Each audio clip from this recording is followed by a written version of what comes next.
Daf Yud, sponsored Leilui Nishmas, Shalom, Rabbi Yeshoshua. The Gemara digresses to elaborating on some of the laws pertaining to Kohanim. A Kohen is permitted to come to Yerushalayim to offer a personal sacrifice at any time, even when he is not part of the weekly mishmar. In addition, the meat and the hide of the sacrifice belong to him. The right includes transferring the performance to another Kohen if he so desires. Now, number one, if he is blemished at that time, he cannot transfer the service to another Kohen since he cannot serve, but he is entitled to the meat and hide since he can partake of the karbanos. Second din, if he is old or infirmed and can only serve with great difficulty, he can transfer the right to another Kohen because it is still considered a service. But he is not entitled to the meat and hide because forcing himself to eat is not eating.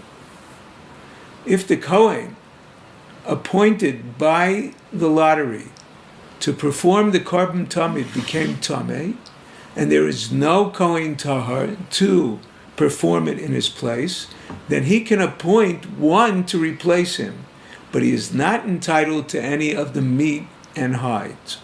Even though he can serve, he cannot partake of the karbanos when in a state of tumah. The fourth din the Gemara brings is, if the Kohen Gadol is in a state of aninus, mourning, he can serve, so he can transfer that right, but he cannot partake of the karbanos, so he cannot give his portion to another of his choosing. Okay. Now we move on to a new Mishnah. The Mishnah discusses the laws of Gezel Hager.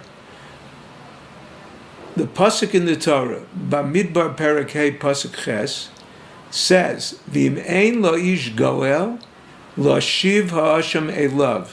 If the ger does not have a relative to return the stolen property to, ha'asham hamushav l'Hashem la'kohen, then the restitution is to the Kohanim. The verse teaches that if one steals from a convert who has no heirs, he pays the theft to the Kohanim. If the thief died before making payment to the Kohanim, the stolen property belongs to his heirs. He acquired the money after the convert's demise. The requirement to bring the stolen property to the Kohanim was to atone for his sin, and he is no longer able to do so. However, if he gave the stolen property to the Kohanim and died before they brought the Asham, the heirs have no claim to it. The key element for the atonement is the thief should make restitution before he brings his Karban Asham. If he gave the money, the stolen property, to one mishmar and his Karban to the next, he has fulfilled his obligation.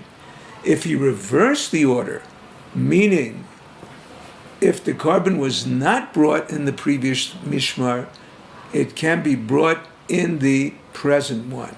If it was brought in the previous one before restitution of the theft, he must bring another Karban.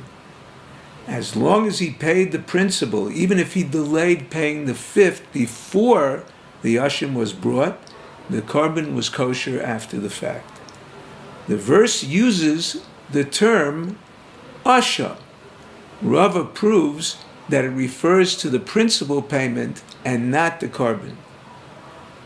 1. Since the verse states at the end, Milvad El HaKippurim, the word Asham refers to the convert's property. The question is why the Torah refers to it as an Asham. He explains that it is compared, the Torah compares this to an offering. It cannot be brought to the Kohanim at night, and it cannot be paid part on one day and part on another. 2. The law of the Mishnah that the fifth does not have to come before the Karban is because the Asham in the verse does not refer to the fifth, but only to the principal payment.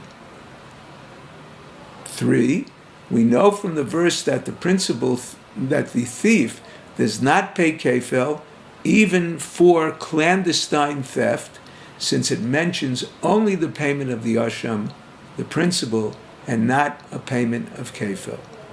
So even if he is a ganav, who normally would pay kefil, in this case he doesn't. The next thing is, when he returns the theft to the Kohanim, there is, let's assume, there is less than a shava pruta for each Kohen. Ha'asham hamushav la Kohen. The singular use in the verse of Kohen indicates there must be a hashava to each Kohen, otherwise he must add money from his own. If the thief paid, for example, Yedaya during the Mishmar of Yehoyariv, and there is enough for Yedaya but not for Yehoyariv.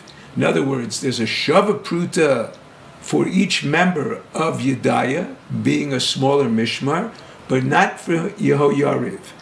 What would be the din in such a case? One perspective is he did not give anything because they were not the Mishmar. So when the thief paid the Mishmar of Yedaya, since they were not serving at the time, he really didn't give anything. Or perhaps it is more of a giving to Yedaya than it is to Yehoyariv, because there is not enough to pay the Mishmar of Yehoyariv. The Gemara remains undecided about this question. Can the Kohanim exchange portions of a Gezel Hager for another Gezel Hager? Rav explains that this is another ramification of the Torah referring to the stolen property as an asham. Just as asham portions cannot be exchanged one for the other, so to the portions of Gezel Hager cannot be exchanged. The Kohanim considered, when they received the money, the Gemara wants to know, are they considered heirs? In other words, they are in place of the heirs for the ger who had no relatives, or are they recipients of gifts from the stolen property of the convert? One perspective is, if they are heirs, where they receive something of no value, even if it is stolen property, for example, Chomit over Olav HaPesach, and the thief returned this to the Kohanim, even though they received really nothing in real value, it is still considered a hashava if they are considered as heirs and not as recipients of gifts. However, the other perspective is, even this is a giving, because the Torah requires restitution of the stolen item. And that's what they did. They returned the stolen item, even though now it's of no value. However, the difference would be if they are required to tithe animals, assuming the thief stole 10 animals, and then bequeathed them to his children. Heirs are required to tithe, buyers or recipients of gifts are not. The Gemara proves from a brisa that says Gezel Hager is one of the 24 matnos kahuna, and that teaches us they are in fact recipients of a gift and not heirs of the ger. If the thief returned to stolen property of the convert to the Kohanim and died before his carbon was offered, did he receive any atonement at all? Abaya proves from our Mishnah that if the stolen property was paid to the Kohanim, the heirs cannot sue them for it if the sacrifice was not brought.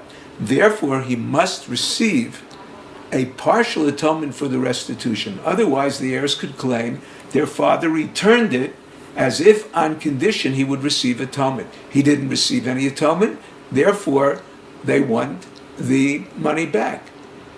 They want the stolen property back. The case of an asham or chatas where their owners died is different, because the halacha Moshe Misinai requires that the chatas must be allowed to die and the asham put out to pasture to develop a blemish.